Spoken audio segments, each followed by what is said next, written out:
You want to absolutely devastate any and all opposition, and for that, you're gonna need the best weapons in Warframe. But when it comes to secondary weapons, most of them are just not that good. Some of them even fill the sad role of a primer.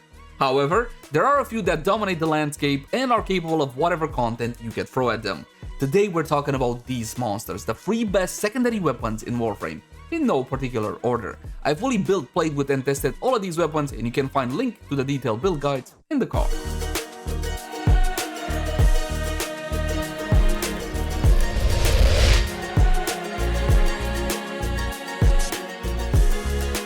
Starting off with a true forgotten weapon in Warframe, well, forgotten until the Incarnate Adapter came out. The Dual Toxicist.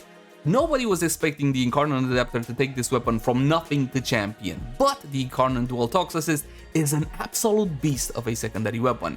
Its maximum Incarnate charge sits at an impressive 270. The weapon sits still as a rock hit scan bullets, linking their full damage to one additional target.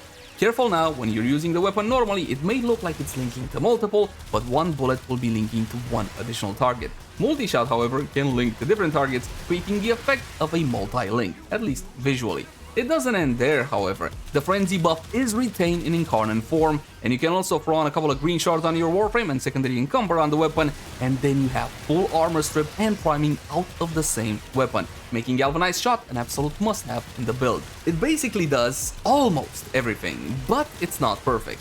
It relies on headshots not only for the Incarnon charge, but also for its frenzy buff, and some Tenno might find that off-putting. And at the end of the day, it's still not area of effect. The Incarnate Lex, however, is. This is basically the best Plasmor-like weapon in the Plasmor family, and my personal favorite secondary weapon, so no, I cannot be objective about it.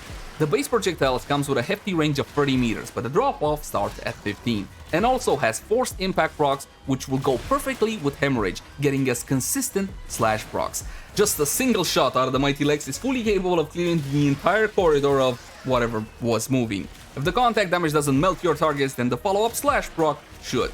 The bones and base functionality of this weapon are just amazing, and the Lex still is an icon within the Warframe community. But it is a bit let down by its incarnations or evolutions. I would call them uninspired at best and meh at worst. And while it is a true blue area of effect weapon, the projectile only has a base 3 meter radius, and just like most Incarnon weapons, it relies on headshots to charge. Now it's time for the OG Incarnon secondary weapon, the Latham. Part of the initial wave of Incarnon weapons, it has one additional Incarnon tier in comparison to weapons that gain their Incarnon form through a Genesis adapter, and it puts it to good use. The Latham has been a dominant weapon ever since its release with the Angels of Zaraman update, and while time has not dulled its teeth, it is now in better company. It no longer reigns on challenge, but still is one of the absolute best secondary weapons in the game. In Incarnon form, it transforms into a rifle firing a projectile-based attack. Now, these projectiles detonate upon contact in a 2 meter radius. And while that might not be a whole lot of area of effect damage, it still means multiple sources of damage, and in turn, multiple sources of potentially applying a proc. In practice, nothing simpler. Get a couple of headshots for your Incarnon charge and just open up. The Latham will provide room clear without much effort on the part of the wielder. Now granted, it's still not perfect, you still gotta get headshots to charge it, and then again, if we were to get a perfect weapon, I guess the fun police would see to that. Regardless, any of these amazing weapons are guaranteed to get you not good results, but great results, and are the absolute 3 best secondary weapons in the game. Now, this may not always be the case, so make sure to tune in for further Warframe updates. Oh, and you might have your secondary slot filled now, but what about your primary slot? Link in the cards right now for the full top 10 best primary weapons in Warframe. And let me know in the comment section down below, what are your favorite weapons in Warframe? As always, my name has been Leyzar. Thank you guys so much for tuning in. Like, share, and subscribe only if you enjoy the content, and I'll catch you guys in the next one. Ciao.